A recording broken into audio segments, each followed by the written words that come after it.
మన ప్రభువును మన రక్షకుడైనటువంటి యేసుక్రీస్తు నామంలో మీ అందరికి కూడా నా ప్రేమ వందనాలు తెలియజేస్తున్నాను. మరి అల్పలమైన మా కొరకు మీరు ప్రార్థన చేస్తున్నారని మేము ప్రభువుని స్తుతిస్తున్నాం. మా ప్రియుడు కపిల్ బ్రదర్, పెద్దలు సత్యబాబు గారు, కొంతమంది సహోదరులతో ప్రారంభించబడుతున్నటువంటి జరుగుతున్న ఈ పరిచర్యలో మీ ప్రార్థన సహాయం మరువలేనిది. మేమెప్పుడు మీకు రుణస్థులమై ఉన్నాం. మా కొరకు ప్రార్థన చేస్తున్నందుకు ప్రభువుని స్తుతిస్తున్నాం. ఈ ఉదయకాలపు వేళ మనము రూతు గ్రంథము మొదటి అధ్యాయము మొదటి 5 వచనాలు చదువుకొని ప్రార్థన చేసుకుందాం. రూతు గ్రంథము న్యాయాధిపతుల గ్రంథానికి ప్రక్కన ఉన్నటువంటి గ్రంథం అది. రూతు గ్రంథము మొదటి అధ్యాయము 5 వచనాలను మనము చదువుకుందాం. న్యాయాధిపతులు ఏలిన దినములయందు దేశములో కరువు కలుగగా యూదా బెత్లెహేము నుండి ఒక మనుషుడు తన భార్యను తన 2 కుమారులను వెంటబెట్టుకొని మోయాబు దేశమున కాపురముండుటకు వెళ్ళెను. ఆ మనుషుని పేరు ఎలీమెలెకు, అతని భార్య పేరు నయోమి. అతని 2 కుమారుల పేరు మహలోను, కిల్యోను. వారు యూదా బెత్లెహేము వారైన ఎఫ్రాతీయులు. వారు మోయాబు దేశమునకు వెళ్ళి అక్కడ కాపురముండిరి. నయోమి పెనిమిటైన ఎలీమెలెకు చనిపోయిన తరువాత ఆమెయు ఆమె 2 కుమారులను నిలిచి ఉండిరి. వారు మోయాబు స్త్రీలను పెళ్లి చేసుకొనిరి. వారిలో ఒకదాని పేరు వర్ప, రెండవ దాని పేరు రూతు. వారు ఇంచుమించు 10 సంవత్సరములు అక్కడ నివసించిన తరువాత మహలోను, కిల్యోను 2 చనిపోయిరి. కాగా ఆ స్త్రీ తాను కనిన 2 కుమారులను తన పెనిమిటి లేనిదాయను.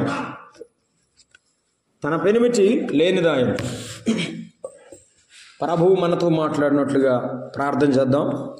ప్రతి ఒక్కరు కూడా ప్రభువో మాతో మాట్లాడుము అని మనము ఎప్పుడు ప్రార్థన చేయవలసిన వారముగా ఉన్నాం.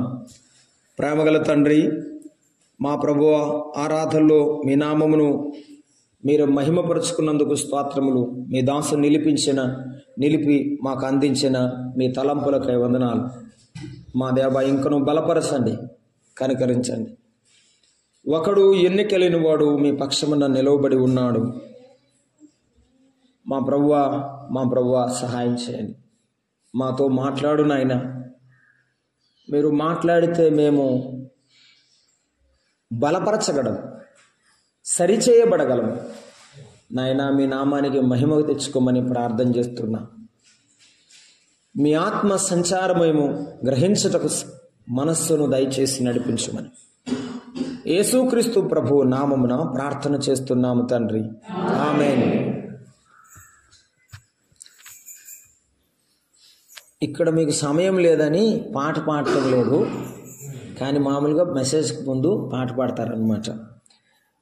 నేను ఒక మాట మీకు ఒక చరణం నేను పాడతాను. మీకు వచ్చిన పాటలే, కాకపోతే తెలుసలేదు తెలియదు. ఓకే. కుమ్మారి పరమా కుమ్మారి జగదుత్పత్తి దారి జిగట మన్నైనా నా వంక చల్లగా చూడు మాయా, చల్లగా చూడు మాయా. వెళ్ళలేని పాత్రగా నున్న నన్ను కొనువారు లేరెవ్వారు. వెళ్ళలేని పాత్రగా నున్న నన్ను కొనువారు లేరెవ్వారు. విలువైన నీదు రక్తంబుతో గెలుపొందు పాత్రగా చేయు. విలువైన నీదు రక్తంబుతో గెలుపొందు పాత్రగా చేయు. కుమ్మారి పరమ కుమ్మారి జగదుత్పత్తి దారి జిగట మన్నైనా నా వంక చల్లగా చూడు మాయా, చల్లగా చూడు మాయా.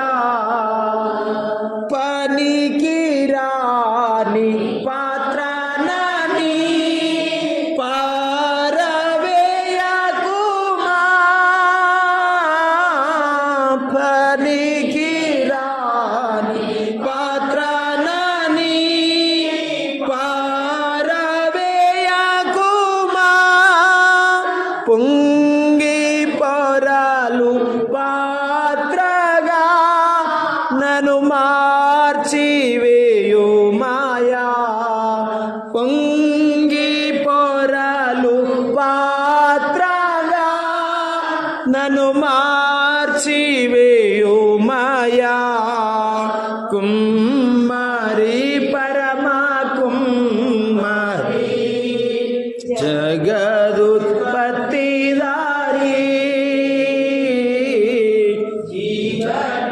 మన్నైనా నా వంక చల్లగా చూడుమాయా, చల్లగా చూడుమాయా. చాలా వందనాలు. రూతు గ్రంథమును మనము అంతకు మునుపు వారము మనం ప్రారంభం చేశాం. ఈ రూతు గ్రంథాన్ని ఇక నుండి మనము ధ్యానం చేద్దాం ఈ సంఘం. రూతు యొక్క ప్రేమ, రూతు యొక్క ప్రతిఫలం ఈ 4 అధ్యాయాల్లో ప్రస్తావించబడింది. ఆమె ప్రేమ ఆమె ప్రమాణంలో, ఆమె ప్రయాణంలో కనబడింది.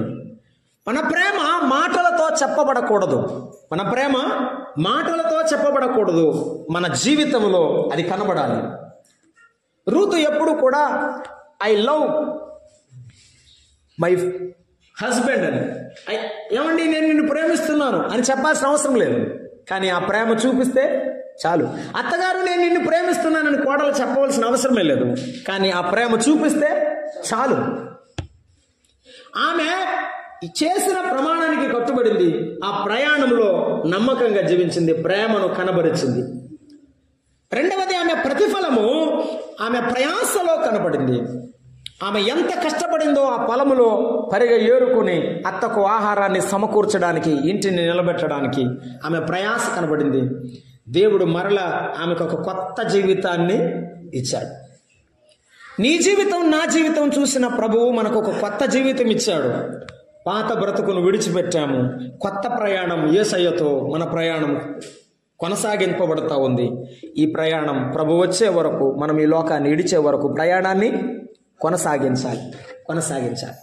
చూడండి, ఈ ఉదయకాలము ఒక అందమైన కుటుంబం మన కన్నుల ఎదుట కనబడుతోంది. ఆ అందమైన కుటుంబానికి అవస్థలు. ఈ అందమైన కుటుంబానికి ఏమున్నాయి? అవస్థలు. ఏమిటి అందమైన కుటుంబం? 2వ వచనం చదువుతున్నాం. ఆ మనుషుని పేరు ఎలీమెలకు అని రాయబడి ఉంది. ఎలీమెలకు అంటే అర్థం ఏమిటంటే యెహోవా నా రాజు అని అర్థం. ఎలీమెలకు అంటే అర్థం ఏమిటి చెప్పండి అందరూ? యెహోవా నా రాజు అని అర్థం. యేసయ్యే నా దేవుడు, యేసయ్యే నా రాజు, ఆయనే నా నాయకుడు, నన్ను నడిపించేవాడని బ్రతుకుతున్నవాడు ఎలీమెలకు. దేవుని యందు విశ్వాసం ఉంచిన వాడు చెప్పండమ్మా ఎలీమెలకు. ఆయన భార్య పేరు ఏమిటంటే నయోమి.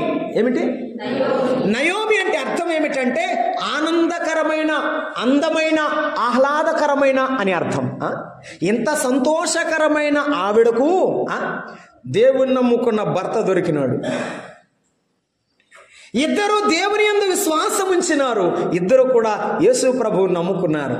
చాలాసార్లు మన సంఘాల్లో నాకు చాలా ఇష్టమైన ఏమిటంటే ఇద్దరు భార్యాభర్తలు జంటలుగా కలిసి రావడం. ఎలా? జంటలుగా రావడం, భార్యాభర్త ఇద్దరు మందిరానికి రావడం దేవుని దీవెన.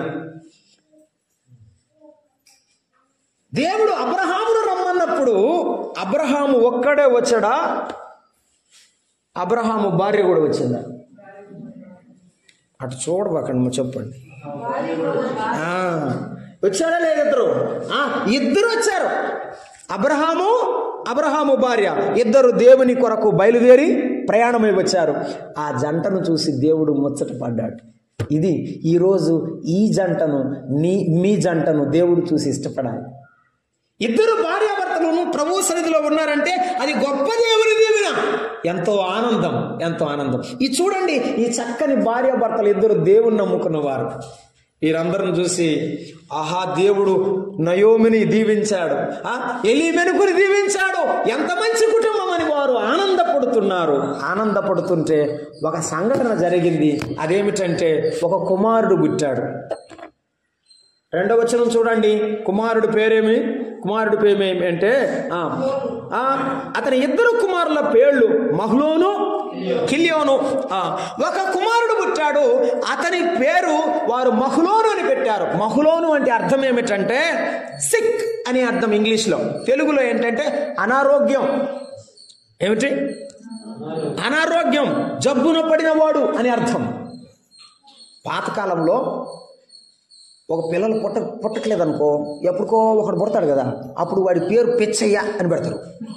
ఈ పిచ్చన్న పోయిద్దాము అనే ఉద్దేశం, ఈ ఉన్నదన్న పోద్దాము అని పెడతారు అనమాట. పాతకాలంలో ఆ పేర్లు అట్లా ఎందుకు అలా పెట్టేవాళ్ళు అంటే ఇది రాకూడదు మా ఇంటికి అన్నట్టుగా పెట్టేవాళ్ళు. వీరికి మహ్లోనే పెట్టారు. ఏమిటి? జబ్బు పడిన కుమారుడు పుట్టాడు. ఏమండి, ఆత్మీయమైన కుటుంబానికి అవస్థలుంటాయా? ఆత్మీయమైన కుటుంబంలో బాధలు కష్టాలుంటాయా? ఏమిటి అవస్థలు? ఈ అందమైన కుటుంబానికి, దేవుణ్ణి నమ్ముకున్న కుటుంబానికి అవస్థ ఎందుకు? దేవుడు ఎవరినైనా శోధిస్తాడా? ఒక మాట చదువుదాం బైబిల్ గ్రంథంలో. మరి వీరికి శోధన ఎందుకు? ఈ బాధ ఎందుకు? ఈ పిల్లలు ఎందుకు? మహులోను అంటే జబ్బు పడిన వాడని, కిల్యోన్ అంటే ఏంటి తెలుసా? నాశనము అని అర్థం, ముగింపు, చివరి దినాలు అని అర్థం. చూడండి, ఎందుకు వీరికి ఇటువంటి బిడ్డలు పుట్టారు? వారు దేవుని నమ్ముకున్న వారికి ఇటువంటి వారు పుడతారా? ఇలాంటి కష్టాలు వస్తాయా? దేవుడు నిజంగా దేవుని పిల్లలను శోధిస్తాడా? యాకోబు పత్రిక చూద్దాం. చూడండి, యాకోబు పత్రికలో ఒక మాట చూస్తున్నాం. యాకోబు పత్రికలో మనము దేవుని వాక్యంలో చూస్తున్నాం. దేవుడు ఎవరిని శోధించడు గాని, దేవుడు ఏం చేయడట? శోధించడు. చదువుతారా ఆ మాట? 13వ వచనం. దేవుడు కీడి విషయమై శోధింపబడ, ఆయన ఎవరిని శోధింపడు. మరి ఏం చేస్తాడు? మరి ఎందుకు ఇది? ఒక సందర్భం గుర్తు చేస్తా. 22వ అధ్యాయం ఆదికాండం 1వ వచనంలో, 22వ అధ్యాయము ఆదికాండం 1వ వచనంలో ఇలాగున్న రాయబడి ఉంది. అబ్రహాము జీవితంలో ఆ సంగతులు జరిగిన తర్వాత, ఏ సంగతులు? దేవుడు కుమారుడిని ఇచ్చాడు. కుమారుడు పెరిగాడు, పాలు విరిచారు, మంచిగా సంతోషంగా ఉన్నాడు. కుమారుడు పుట్టాడు ఇప్పుడని ఆనందంలో ఉన్నాడు. ఎవరు? అబ్రహాం. ఇప్పుడు ఆ సంగతులు జరిగిన తర్వాత పరీక్షించను అన్నాడు. దేవుని నమ్ముకుంటే పరీక్షిస్తాడా అని అనుభవకు. నేను మళ్ళీ చెప్తా. పేతురు రాసిన 1వ పత్రికలో 1వ అధ్యాయంలో ఒక మాట చెప్పాడు. మీకున్న విశ్వాసము అని చెప్తూ ఆయన చెప్పాడు, మీకున్న విశ్వాసము ఎటువంటి విశ్వాసం అంటే అమూల్యమైన మీ విశ్వాసం అని 7వ వచనంలో అన్నాను. నశించిపోవచ్చున్న సువర్ణం అంటే బంగారం, నశించిపోతుందనుకో, మస్టు పట్టిపోతుందనుకో, అది ఏం చేయబడాలి? శుద్ధి చేయబడాలి. శుద్ధి చేసిబడే దేనితోట? అగ్ని పరీక్ష వలన శుద్ధపరచబడును కదా. అంటే పుట్టమిలో వేస్తారు కదా, అగ్నిలో వేసి బంగారాన్ని బాగా మంచిగా చేస్తారు కదా. అలాగే దానికంటే అమూల్యమైన మీ విశ్వాసం. మన విశ్వాసం ఎట్లాంటిదంట? బంగారం. యేసయ్య అంటాడు నువ్వు నా బంగారం రా అంటాడు. యేసయ్య ఏమంటాడు? నిన్ను నన్ను మనం బంగారం లాంటి వారం. మనకున్న విశ్వాసం ఎటువంటిదంట? బంగారము కంటే గొప్పది. మీ విశ్వాసము ఏమవ్వాలి? ఈ శోధనల చేత పరీక్షకు నిలబడాలి అని పరీక్ష పెడతాడు. నిన్ను సువర్ణమైన బంగారంగా, ఒక గొప్ప భక్తురాలిగా ఆయనకి ఇష్టమైన బిడ్డగా తయారు చేయడానికి దేవుడు నీకు ఒక పరీక్షనిస్తాడు. ఈ పరీక్షలు ఏం చేయాలి? నిలబడాలి. ఇప్పుడు నయోము రూతుకు ఎలీమెలకు నయోమికి ఇద్దరు బిడ్డలు పుట్టారు. ఆ బిడ్డలు అనారోగ్యంలో ఉన్నారు. వారు ఇప్పుడు ఏం ఫీల్ అవుతున్నారంటే, ఇందాకే బ్రదర్ చెప్పాడు, నాకేంటి అవస్థ, నేను యేసయ్యను నమ్ముకుంటే నాకెందుకు ఈ బాధ, నేను యేసయ్యను నమ్ముకుంటే నాకెందుకు ఈ కష్టాలు, యేసయ్య మందిరానికి వస్తే నాకెందుకు ఈ కష్టాలు? ఈ అవస్థలో నీ ఆలోచన ఏమిటి? ఈ అవస్థలో నీ ఆలోచన ఏమిటి? ఆలోచన చేసుకో. దేవుడు పరీక్షిస్తాడు. ఒకటి, శ్రమలు ఎందుకు వస్తాయి? పరీక్షిస్తాడు. రెండవ మాట చెప్తాను శ్రమలు ఎందుకు వస్తాయో. హగ్గయి గ్రంథం 1వ అధ్యాయం 5వ వచనం. హగ్గయి గ్రంథం 1వ అధ్యాయం, బాబు మీరు నాకు సాయం చేయాలి. హగ్గయి గ్రంథం 1వ అధ్యాయం 5వ వచనం. శ్రమలు మనుషులకి ఎందుకు వస్తాయి? ఒకటి, దేవుడు పరీక్షించినప్పుడు శ్రమలు వస్తాయి. ఆ పరీక్షలో నిలబడితే దేవుడు బహుమానం ఇస్తాడు, దేవుడు దీవిస్తాడు. రెండవది ఎందుకు శ్రమలు వస్తాయి చదవండి. 1వ అధ్యాయం హగ్గయి గ్రంథం 5వ వచనం. సైన్యములకు అధిపతియగు యెహోవా సెలవిచ్చినది ఏమనగా, మీ ప్రవర్తనను గురించి ఆలోచించుకొనుడి. 6వ వచనం మొదటి మాట. మీ ప్రవర్తనను గురించి ఆలోచించుకొనుడి. 6వ వచనం 1వ అధ్యాయం 6వ వచనం. మీ ప్రవర్తనను గురించి ఆలోచించుకొనుడి. మీరు విస్తారముగా విత్తినను. అవస్థలు వచ్చినప్పుడు ఏం చేయాలి? ఆలోచన చేయాలి. ఏం చేయాలి చెప్పాలి నాకు అన్నమాట. తల్లి అది నాకు ఈ బాధ ఎందుకు వచ్చింది యేసయ్యా, నాకెందుకు ఈ బాధ వచ్చింది? నాకు తెలియట్లేదు. యెహోషువ సైన్యాన్ని తీసుకొని హాయి మీదకి వెళ్ళాడు, ఓడిపోయాడు. ఓడిపోయిన తర్వాత ఏం చేశాడు? వెనక్కి వచ్చి, అయ్యా ఎందుకు ఓడిపోయాడు నాకు అర్థం కాలేదు, అలాగైతే చూడు, నీలో పాపం జరుగుతుంది, అందువల్ల ఓడిపోయావు అని చెప్పినాడు. ఇక్కడ కూడా హగ్గయి గ్రంథంలో హగ్గయి ప్రవక్త రాస్తున్నాడు ఇశ్రాయేలును గురించి. ఏమనంటే, మీ ప్రవర్తనను గురించి ఆలోచన చేయండి. మీరు విస్తారముగా పండించారు, ఏం మిగిలింది? కొంచెమే మిగిలింది. ఇంకా భోజనం చేస్తున్నారు కానీ ఆకలి తీరటం లేదు, తాగుతున్నారు కానీ మంచినీరు, కానీ మీ దప్పిక తీరడం లేదు. బట్టలు కప్పుకుంటున్నారు కానీ చలి ఆగడం లేదు. ఎందువల్ల? జీతము సంపాదించుకుంటున్నారు కష్టపడి, మీకు చెల్లి సంచిలో వేసినట్టుగా ఉన్నది. ఎందువల్ల? అక్క ఏం చూడక్క, ఎంత చేసినా ఏమి చేసినా ఏందో మాకేం మిగలడం లేదు. కొంతమంది అంటారు కలిసి రావటం లేదు. ఎందుకో తెలుసా? నిన్ను గురించి ఆలోచన చేసుకో. నీ పితరుడైన అబ్రహామును గురించి ఆలోచించండి అన్నాడు యెషయా గ్రంథంలో. నీ పితరుడైన అబ్రహామును గురించి ఆలోచించండి.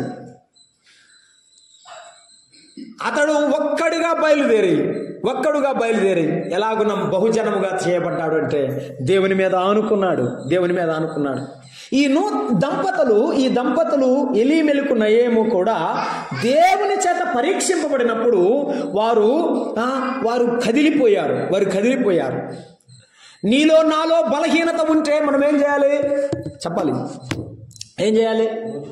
ఆలోచన చేసి ప్రభువా, నాలో ఆయాసకరమైనది ఏదైనా నీకుందా, దాన్ని తీసివేనైనా, నీకు ఇష్టంగా బ్రతకడానికి నాకు నేర్పించు ప్రభు అని చెప్పాలి. దేవుడు ఎందుకు మనల్ని అలాగ చేస్తాడంటే, 1 కొరింథీ పత్రిక 11వ అధ్యాయంలో ఆరాధన సందర్భంగా ఆ మాట మనం చదువుకుంటున్నాం. ఎప్పుడు చదువుకుంటాం, ఇప్పుడు మరలా గుర్తు చేస్తాం. 1 కొరింథీ పత్రికలో 11వ అధ్యాయంలో ఒకవేళ దేవునికి ఇష్టం లేకుండా జీవిస్తే 29వ వచనం, ప్రభువు శరీరమని వివేచించక తిని త్రాగువాడు తనకు శిక్షావిధి కలుగుటకే తిని, ఇందువలననే మీలో అనేకులు. ఫస్ట్ బలహీనత వస్తుంది, అనారోగ్యం. మహలోనంటే ఏంటి? అనారోగ్యం. ఇప్పుడైనా నయోమి ఎలీమెలకు ఆలోచించాలి, ఎందుకు అనారోగ్యంతో పుట్టిన పిల్లాడు మనం పుట్టాడు, ఏమో దేవా ఏంటి నాయన, మాలో పొరపాటు ఉంటే క్షమించి ప్రభు అని వారు ఏం చేయాలి? దేవుని సన్నిధిలో క్షమాపణ వేడుకోవాలి. ప్రారంభం అది. దేవుడు గద్దిస్తాడు. అబ్రహామును దేవుడు గద్దించాడు. అబ్రహామును ఏం చేశాడు? దేవుడు గద్దించాడు. యాకోబునట గద్దించి మాట విప్పటి ఏం చేశాడు? తోడగూడు మీద కొడగూడు జారిపోయింది. ఏంటి? జారిపోయిందనమాట. జారిపోయిన తర్వాత కుంటుకుంటా నడిచాడంట. ఏం చేద్దాం? మాట చెబితే విందామా, కొడితే విందామా? చెప్పండి. నీ మాట వింటాను ప్రభువా, నిన్నే వెంబడిస్తాను ప్రభువా. ఈవేళ మనం ఆలోచన చేయాలి దేవుని మాట. ఇదిగో ఎలీమెలకు నయోమి వారు తమ జీవితంలో ఎందుకున్నదో వారు ఆలోచన చేయలేదు. ఇది మొదటి స్టెప్. చూడండి, దేవుడు అంచెలంచెలుగా మనల్ని పరీక్షిస్తాడు. రెండవది ఇద్దరు బిడ్డలు పుట్టారు. వారు బలహీనమైన వారు, అనారోగ్యంతో వారు పుట్టారు. ఇద్దరు కూడా వారు అలాగున వారు పుట్టిన తర్వాత ఆ అవస్థల్లో వారు ఆలోచించలేకపోయారు. రెండవది మనం జ్ఞాపకం చేసుకున్నాం. చూడండి, రండి రూతు గ్రంథానికి మొదటి అధ్యాయం. ఏమిటి మొదటి అధ్యాయము మనం జ్ఞాపకం చేసుకుంటున్నాము. వారు ఎక్కడ ఉన్నారో మనం జ్ఞాపకం చేసుకుందాం. మొదటి వచనంలోనే, న్యాయాధిపతుల దినములలో దేశంలో కరువు కలుగా యూదా బెత్లెహేములో ఉన్నారు వారు. ఎక్కడున్నారు? యూదా బెత్లెహేములో ఉన్నారు వారు. మీరు రెండవ వచనంలో చూస్తే యూదా బెత్లెహేము వారైన ఎఫ్రాతీయులు అన్నారు. ఆ మాట మీకు గుర్తు చేస్తాను. ఎఫ్రాయిము అంటే యాకోబు కుమారుడు అనమాట. యాకోబు కుమారుడు యొక్క కుమారులు అనమాట. ఎఫ్రాయిము యొక్క సంతానాన్ని ఎఫ్రాయిమీలు అంటారు. ఈ ఎఫ్రాయిమీలు యూదా అనే ప్రాంతంలో బెత్లెహేము దగ్గర వారు నివాసం ఉన్నారు. వారిని ఎఫ్రాతీయులు అని పిలుస్తారు. ఏమని పిలుస్తారు? ఎఫ్రాతీయులు అని. ఎఫ్రాయిము గోత్రానికి చెందిన వారు అనమాట. ఓకే, సరే. ఆ ప్రాంతంలో వీరు నివాసం ఉంటున్నారు. అయితే నేను చెప్పబోయేది ఏమిటంటే, బెత్లెహేము అంటే సమృద్ధి. బెత్లెహేము అంటే ఏమిటి? రొట్టెల ఇల్లు. రొట్టెల ఇల్లు, సమృద్ధి. నేను ఒక మాట చెప్తున్నాను ఇక్కడ. సమృద్ధి గల కుటుంబానికి ఏమొచ్చిందన్నాడు మొదటి వచనంలో? కరువు కలుగగా అని చెప్పాడు. సమృద్ధి అయిన కుటుంబానికి కరువు ఎందుకు కలిగింది? ఏమ్మా, ఆరోగ్యమైన కుటుంబానికి జబ్బు ఎందుకు కలిగింది? ఇది మొదటి స్టెప్. మొదటి మాట సమృద్ధి అయిన కుటుంబానికి కరువు ఎందుకు వచ్చింది? రెండవది ఒక దెబ్బ, రెండు దెబ్బలు, ఇక మూడోది ఫైనల్. ఆలోచన చేస్తున్నారా? సమృద్ధి అయిన కుటుంబానికి ఏమొచ్చింది? కరువు ఎందుకు వచ్చింది? ఒకప్పుడు పాట పాడాడు, యెహోవా నా కాపరి, నాకు లేమి కలుగదు, నాకు లేమి లేదు, నాకు కలుగదు అని చెప్పి పాట పాడిన వాడు ఇప్పుడు ఏమంటాడు? నాకేమి లేదు అంటున్నాడు. ఎందుకు? ఆయన లేడా? అన్నీ లేవా? ఆలోచన చేయండి. వీరు బెత్లెహేములో స్థిరపడిన వీరు, సమృద్ధిలో నివసించిన వీరు. ఆ మాట చెప్తాను. వాళ్ళు సమృద్ధిగా ఉన్నారని ఎలా తెలుస్తున్నారు బ్రదర్? మీరు ఎలా చెప్పగలరు? 1:21 చదవండి. ఆమె ఏమంటుందో? 1:21 మనం చదువుకున్నాం. ఎలా వెళ్ళిందంట మోయాబు దేశానికి? సమృద్ధి గలదై వెళ్ళిపోయింది. అన్నీ ఉండి వెళ్ళిందా? ఏమీ లేక పరిగెత్తిందా? చెప్పండమ్మా. అన్నీ ఉండి, అంతా బాగుండి, ఇంతకంటే ఎక్కువ సంపాదిద్దాం, ఇంతకంటే ఏదో ఒకటి చేద్దాం ఇక అని చెప్పి వెళ్ళింది. చాలా మంది ఇప్పుడు ప్రార్థనకు వచ్చేటువంటి విశ్వాసుల్లో ఉన్నది ఏమిటి తెలిసిన? తినడానికి ఉంటుంది, ఉండటానికి ఉంది, కట్టుకోవడానికి బట్టలు ఉన్నాయి, బాగున్నాయి. కానీ మనము దేవుడు మనకిచ్చిన దేవుడిని మనం స్తుతించకుండా మనము తెల్లారి లేచిన తర్వాత లోతులాగా లోతు సొదమ ఇంకా చూస్తున్నాడంట. బైబిల్లో రాయబడి అనమాట, తన గుడారం సొదమ దగ్గర వేసాడు అన్నాడు. దగ్గర వేసినోడు ఏం చేస్తాడు? తెల్లారి లేస్తే దాన్ని చూస్తాడు. ఏం చేస్తాడండి? నీ మనసంతా లోకం వైపు ఉంటే లోకం వైపు చూస్తావు, దేవుని వైపు ఉంటే దేవుని వైపు చూస్తావు. వీరి పరిస్థితి ఏముంది? దేవుని నమ్ముకున్న వారే, దేవుని యందు విశ్వాసం ఉంచిన వారే. కానీ వీరి మనసు సమృద్ధిగా ఉన్నా కూడా ఆ కరువు వచ్చిన రోజుల్లో, ఇంకా తర్వాత రోజుల్లో బతకమేమో, తర్వాత రోజుల్లో మాకు కరువు వస్తుందేమో, ఇప్పుడు లోకానికి వచ్చింది, మేము సమృద్ధిగానే ఉన్నాం, కొంతకాలం పోతే ఇది కూడా అయిపోయిందేమో, ఏదో ఒకటి చేయాలి, ముందు ఏదైనా సంపాదించాలని ఆ ఊరు విడిచిపెట్టి వెళ్ళిపోయారు. ఇప్పుడు మనం ఏం చేద్దాం చెప్పండి? ఈ కరువు లేని వారికి కరువు వస్తే ఎవరిలో లోపం ఏమిటి? ఈ శాపం ఎందుకు? ఈ శాపం అని ఆలోచించాలా? మన కుటుంబాల్లో కూడా కరువులు కలిగినప్పుడు, ఒకప్పుడు కరువు లేదు, మరి ఇప్పుడు ఎందుకు కరువు? ఎందుకని మనం ఆలోచన చేయాలి. అది మనం గుర్తుంచుకోవాలి.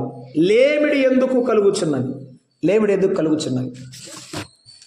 మీకా గ్రంథకర్త ఒక మాట చెప్తున్నాడు. ఏమనంటే, మీరు నాకు ఇయ్యవలసిన దానిని ఇవ్వడం లేదు. ఏమిటంట? ఇవ్వడం లేదు.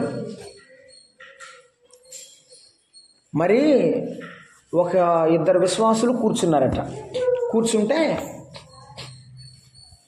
ఒక బ్రదర్ ప్రార్థన చేస్తున్నాడు. ఏమని? ప్రభువా, అడుగుడి మీకు ఇయ్యబడును అన్నావు, నేను ప్రార్థన చేస్తున్నాను ఈ ప్రభువా అని. ఇంకొక విశ్వాస పక్కన ఆయన అన్నాడంట, బ్రదర్ అది కూడా కరెక్టే, ప్రార్థన చేద్దాం. ప్రభు అంటున్నాడు ఇయ్యండి. చదవాలనా ఆ రెఫరెన్స్? గుర్తుందా? ఇయ్యండి మీకు ఇయ్యబడును, ఇస్తే దేవుడు మీకు ఇస్తాడు. చెప్పరేమ్మా, చెప్పండి. ఇస్తే దేవుడు మీకు ఇస్తాడు, దేవుడు మీకు ఇస్తాడు. హగ్గయి గ్రంథాలు మనం చదువుకుంది ఏమిటంటే, వారు సరంబి వేసిన ఇండ్లలో నివసిస్తూ మందిరము పాడైపోతే బాగు చేయకుండా పడుకున్నారు. దేవుడు అంటున్నాడు, మీరు సరంబి వేసిన ఇండ్లలో ఉన్నారు, మంచి భవనాలు కట్టుకుని ఉన్నారు, కానీ మందిరము పాడైతే పట్టించుకోవడం లేదా? ఎందుకు మీరు ఎలా ఉన్నారని దేవుడు ఆలోచించమని అడిగాడు. ఇప్పుడు ప్రభు ఏం అడుగుతున్నాడంటే మనల్ని, మన కుటుంబంలో ఈ కరువు ఎందుకు, లేమిడి ఎందుకు వచ్చిందంటే మనం ఏం చేయాలి, ఈ లేమిడికి గల కారణం ఏమిటి అని మనం ఆలోచన చేయాలి. రెండవది, కరువులో నీ పయనమేటో ఆలోచన చేసుకో. ఏమిటి? ఏమా అవస్థలో నీ ఆలోచన ఎట్లా ఉంది? ఒకటి. రెండు, కరువులో నీ పయనమేటు, ఈ పయనమేటు, ఈ ప్రయాణమేటు. ఏమా చెప్పండి, చెప్పండమ్మా. బెత్లెహేములో దేవుని మందిరానికి ప్రయాణమై వెళ్ళిందా? మందిరము వదిలిపెట్టి, దేవుని పిల్లలు వదిలిపెట్టి, ఆ ఊరు వదిలిపెట్టి మోయాబు దేశానికి పోయిందా? చెప్పండమ్మా. మనం ఏం చేయాలి ఇప్పుడు?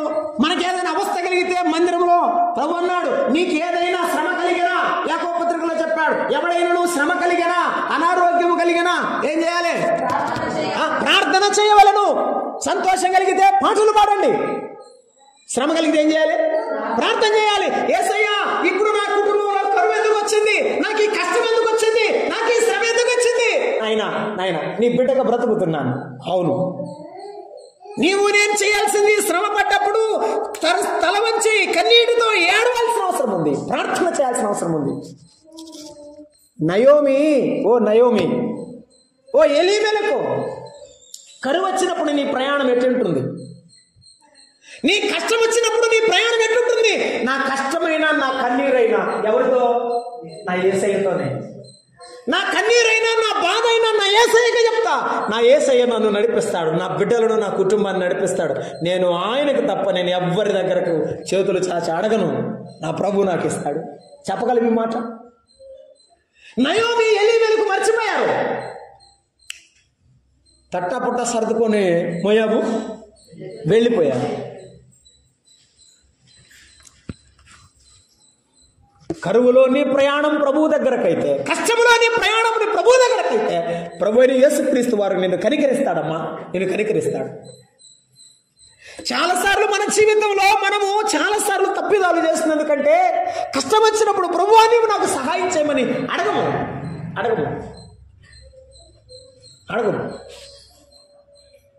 అందుకే నేను ఇందాక పాట పాడి వినిపించాను అన్నమాట. ఒకవేళ నీకు కష్టమైతే ప్రభువుని అడుగు. ఒకవేళ ప్రభువా ఈ పనికి నేను పనికిరానేమో, ఇదిగో నీ పనికి నేను పనికిరానా, ఇదిగో ఈ కష్టంలో నేను దాటిపోలేనా, ప్రభువుని అడుగు, ప్రభు ఇస్తాడు. ఈ కరువులో, ఈ కష్టంలో నేను దాటిపోవాలి.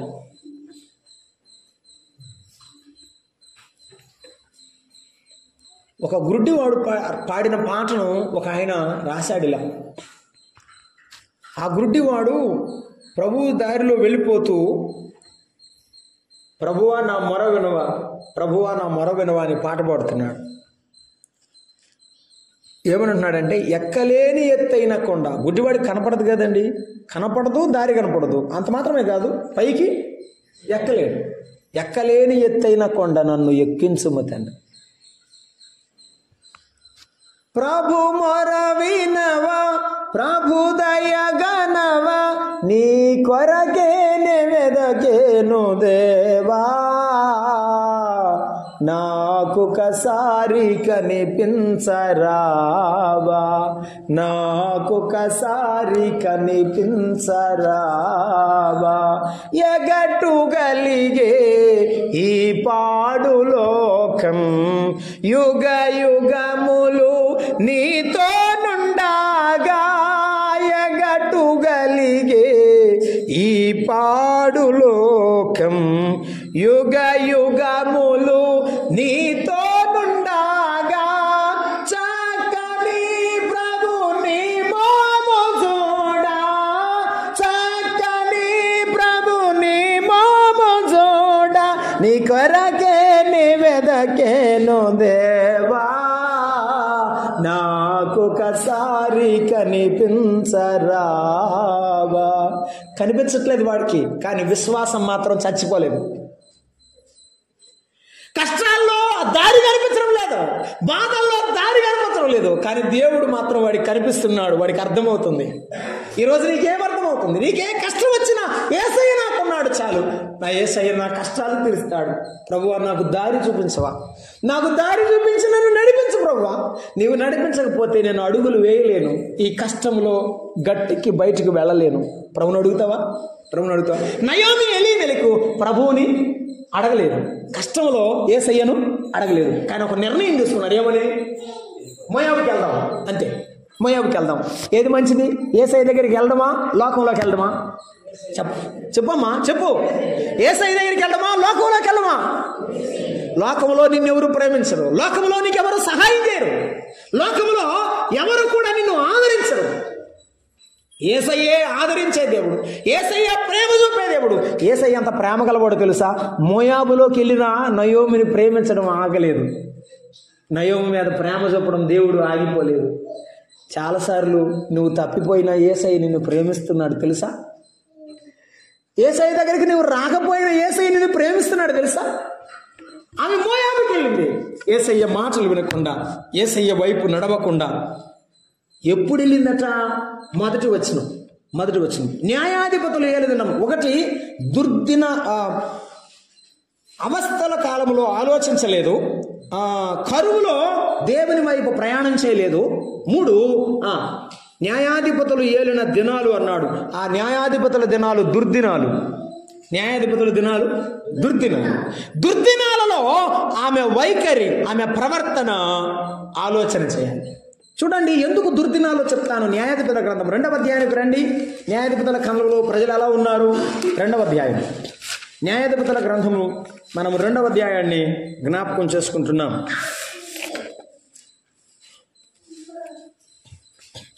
న్యాయాధిపతుల గ్రంథంలో 2వ అధ్యాయాన్ని మనం జ్ఞాపకం చేసుకుంటున్నాము.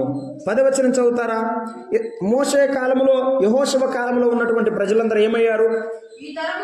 ఆ తరము వారందరూ తమ పితరుల యొద్దకు చేర్చబడిరి. యెహోవా నైనను ఆయన చేసిన కార్యములనైనను ఎరుగని తరము ఒకటి పుట్టాను. ఏం పుట్టింది? ఎరుగని తరం పుట్టింది. ఎరుగని తరం పుట్టింది. 11వ వచనంలో దేవుడని యెహోవాను విసర్జించిన తరం పుట్టింది. దేవుడంటే ఇష్టం లేని తరం, దేవుడంటే భయం లేని తరం, అసలు దేవుడెవరో తెలియని తరం పుట్టింది. ఆ తరములో బతుకుతున్నారు వాళ్ళు. దేవుడంటే ఇష్టం లేని వారి మధ్య ఒక ఫ్యామిలీ ఉంది, ఒక కుటుంబం ఉంది. ఆ కుటుంబమే ఎలీమెలెకు కుటుంబం. దేవుడంటే మాకు ఇష్టమండి అన్నారు, కానీ కష్టాలు వచ్చినప్పుడు దేవుడు కష్టం తీరుస్తాడని నమ్మలేదు వారు. చూసారా? ఇది మన కష్టం ఎప్పుడన్నా వస్తే మన కష్టం ఎవరు తీరుస్తారు? యేసయ్య తీరుస్తాడు. యేసయ్య మన కష్టం తీర్చేవాడు, అంతే. ఆయన దగ్గరకు రాకుండా నయోమి ఎక్కడికి వెళ్ళింది? చూడండి, దుర్దినాలలో మన వైఖరి చాలా ప్రాముఖ్యమైనది, మన ప్రవర్తన చాలా ప్రాముఖ్యమైనది. మన ఆలోచన, మన వైఖరి, మన ప్రవర్తన చాలా ప్రాముఖ్యమైనది. ఈ ఆత్మీయ కుటుంబం ఆలోచించలేదు. న్యాయాధిపతులు ఏలిన దినాలు రూతు గ్రంథం ప్రక్కనే మనం చదువుకుంటాం.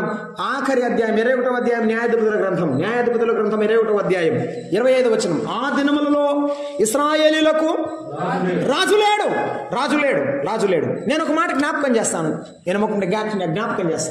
ఆ న్యాయాధిపతుల గ్రంథంలో ప్రతివాడికి దేవుడు లేడు. దేవుడంటే తెలియడం లేదు, అసలు దేవుని ఎరగని తరమే పుట్టింది. ఆ దినాల్లో వారు బ్రతికారు. అమ్మా, యోసేపు దినాల్లో కరువు లేదు. ఏమి లేదు? కరువు లేదు. యెహోషువ దినాల్లో దేవుని వెంబడించిన భక్తి గలవారు ఉన్నారు. అపజయం లేదు. యెహోషువ కాలంలో ఏం లేదు? అపజయం లేదు. యోసేపు కాలంలో కరువు లేదు. చెప్పు. యెహోషువ కాలంలో అపజయం లేదు. కానీ అతల్యా కాలంలో దుర్మార్గం వచ్చింది. ఆహాబు కాలంలో ఆక్రమించుకునే సమయం వచ్చింది. మన జీవితంలో మనం మన ఇంట్లో ఉన్నప్పుడు, సంఘంలో ఉన్నప్పుడు, మన కాలంలో, మన బ్రతుకు దినాల్లో భక్తి ఉందా? చచ్చిపోయిందా? మనం బ్రతుకుతున్న దినాల్లో భక్తి ఉందా? చచ్చిపోయిందా? ప్రార్థన చేసేటప్పుడు అయ్యా ప్రార్థన చేద్దాం రారా, కొడుకుని పిలుస్తావా, కూతురుని పిలుస్తావా, కూర్చోబెట్టుకొని నీ గుండెల మీద పనుకోబెట్టుకొని, అయ్యా యేసయ్య నాకు ఇలా చేశాడు రా, నిన్ను కూడా కనికరిస్తాడు, దీవిస్తాడని నీ బిడ్డకు చెప్పు. వాడికి అర్థం కాకపోయినా అర్థమైద్ది. అంతే. దావీదు ఒక మాట అన్నాడు, నా తల్లి నాకు స్తన్యపానం ఇచ్చుచుండగా నీవే కదా నాకు నమ్మిక. పాలిచ్చేటప్పుడు పిల్లోడికి నమ్మకం ఎట్ట కుదిరింది? అంతే.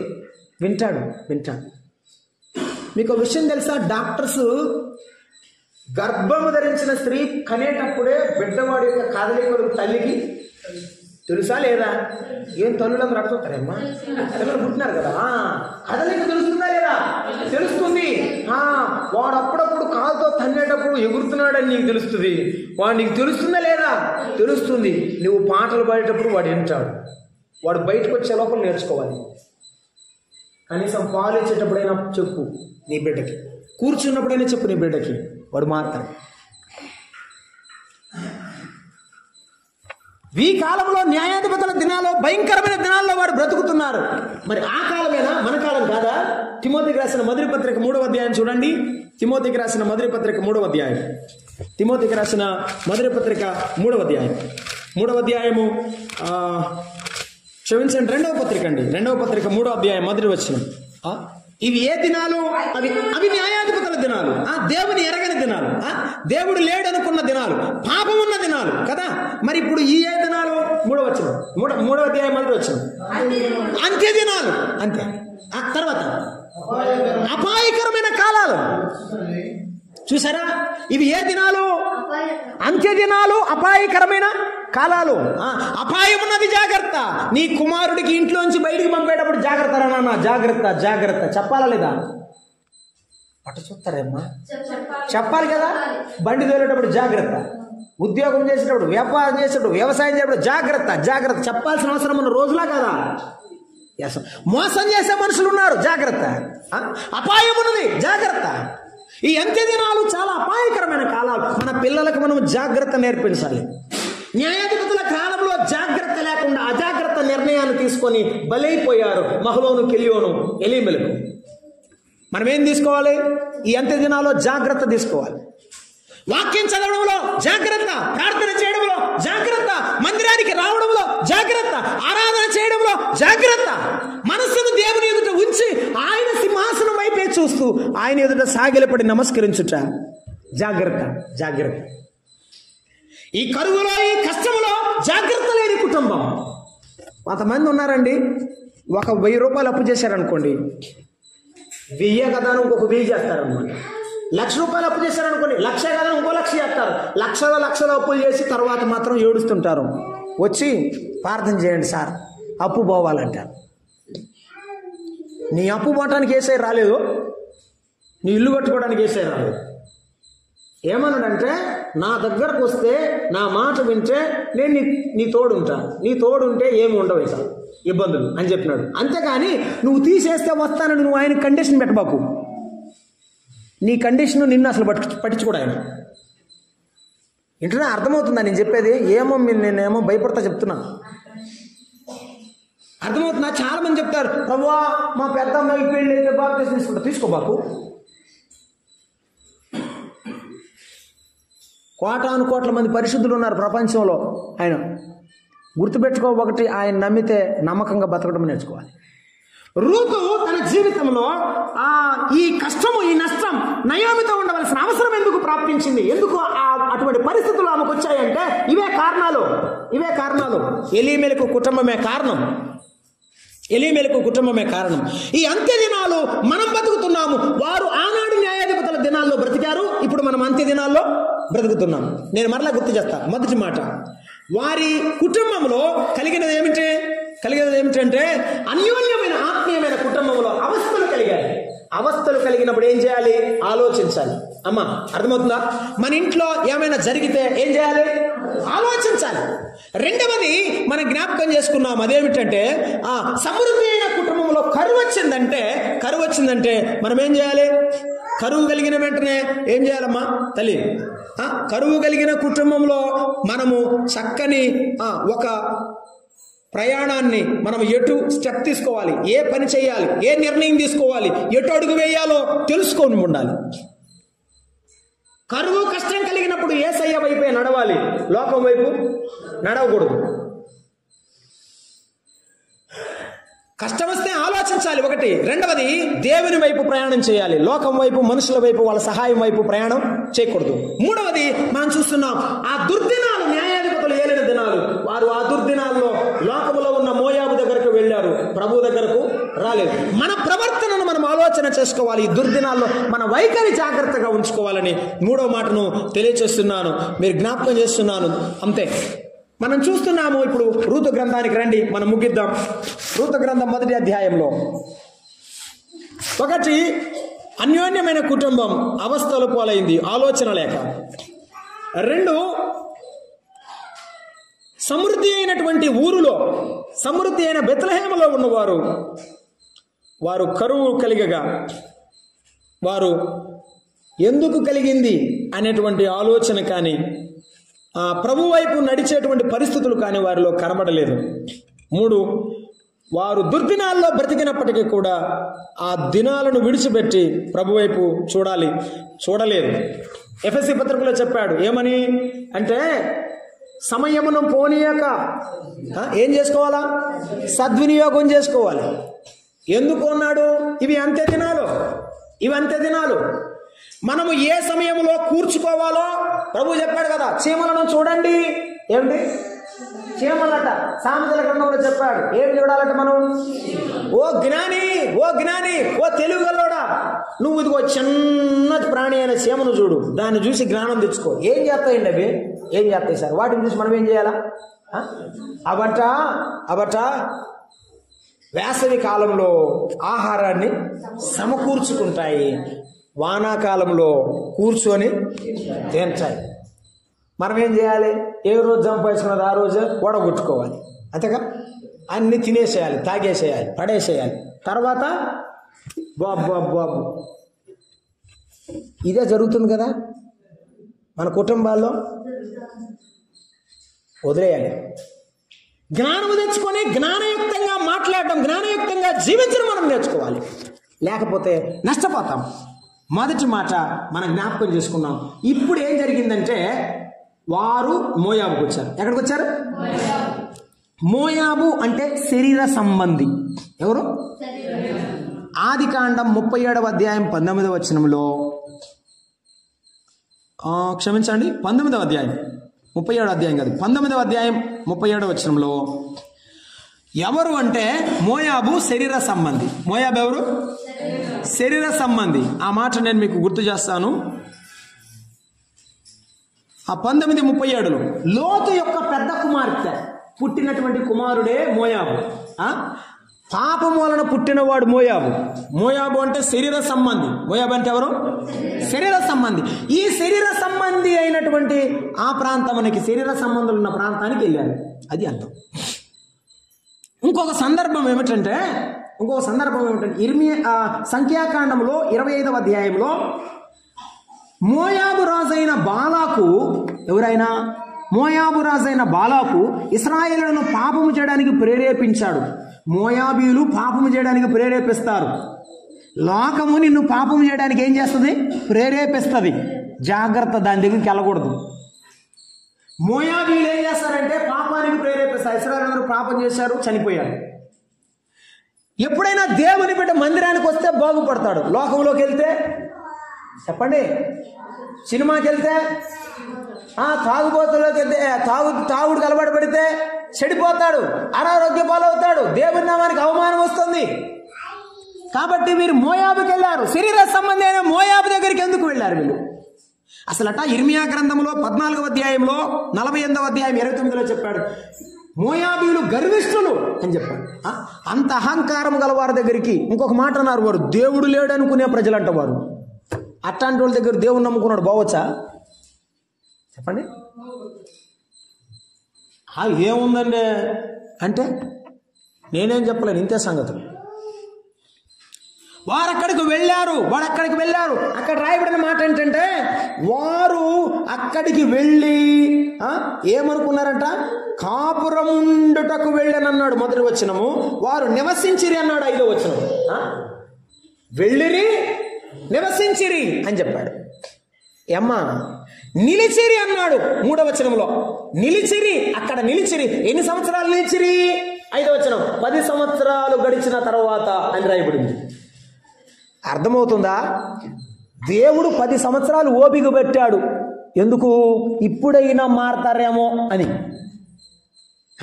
ఎవరు? నయోమి పిల్లలు మారతారేమోనని దేవుడు 10 సంవత్సరాలు ఓపిక పెట్టాడు. తర్వాత 10 సంవత్సరాల తర్వాత మహలో చచ్చిపోయాడు, కిలియో చచ్చిపోయాడు. నేను ఇందాక చెప్పాను కదా, బలహీనులు, రోగులు. మొదటిది బలహీనత. అమ్మాయి నీరసం ఉంటుంది, అమ్మాయి ఇది బలహీనత. రోగం వచ్చింది, ఇక అది పోదమ్మాయి, డబ్బు మందులు ఆడాల్సిందే. ఇది 2, 3 అవుట్. ఇప్పుడు ఏం చేద్దాం మనం? ప్రభువా నీకు ఇష్టమైనట్టు బ్రతుకుతాను నాయన, నాలో ఏమైనా బలహీనత తీసే ప్రభువా, కానీ నాలో పాపం రాకుండా కాపాడు నాయన, ఈ లోకంలో నేను బతకాలి నాయన, నీ కోసం బతుకుతాను నాయన అంటే చాలు. ప్రభువు నీ దేవుడై నీ చుట్టూ ఉండి నిన్ను కనికరిస్తాడు, అంతే. న్యాయాధిపతుల గ్రంథంలో వీరు చేసిన దాన్ని తర్వాత మనం ఆలోచించేద్దాం. వారు అక్కడ నిలిసిరి, నివసించిరి. ఆ తర్వాత వారిని వివాహము చేసుకోండి. చూసారా, నిలవడం, నివసించడం వివాహానికి దారి తీసింది. వివాహం మొత్తం అంతా కూడా దేవునికి వ్యతిరేకమైన కార్యాలు. ఒక్కటి కూడా చెప్పండి అమ్మా, ఒక్కటి కూడా దేవుని పిల్ల పేరేమో చెప్పండి, పేరేమో దేవుని పిల్లలు. ఆలోచన దేవుని కాదు, ఏ ఆలోచన? మోయకపోతామని ఆలోచన. ప్రయాణం దేవుని కాదు, వివాహము దేవుని కాదు. చూడండి మొత్తం మళ్ళీ పేర్లేమో క్రైస్తవులు ఉండే. ఇంట్లో మాత్రం కనీసం యేసు బైబిల్ కూడా ఉంది. ఎందుకు మనం అలా? ఈ ఉదయకాలం ప్రభు మనల్ని అడుగుతున్నాడు. ప్రభుచితం అయితే మిగిలిన విషయాలు మనం ధ్యానం చేద్దాం. వారు నిలిచి ఉండుట, వారు నివసించుట, వారు వివాహం చేసుకోవడం. ఆ తర్వాత రూతుకు వచ్చిన పెద్ద కష్టం ఏమిటంటే ఒంటరిగా నిలబడ్డం. నయోమి ఒంటరిగా నిలబడింది, రూతు ఒంటరిగా నిలబడింది. అందరూ ఒంటరి వారే. ఎప్పుడైనా రూతు వైపు ఆలోచన చేయండి, నయోమి వైపు ఆలోచన చేయండి, మీకు అర్థమవుతుంది. కనీసం రూతు కన్నా అమ్మ నాన్న అన్నదమ్ములు ఎవరన్నా ఊర్లో ఉంటారేమో. ఇక నయోమికి ఎవరుండరు చెప్పండి?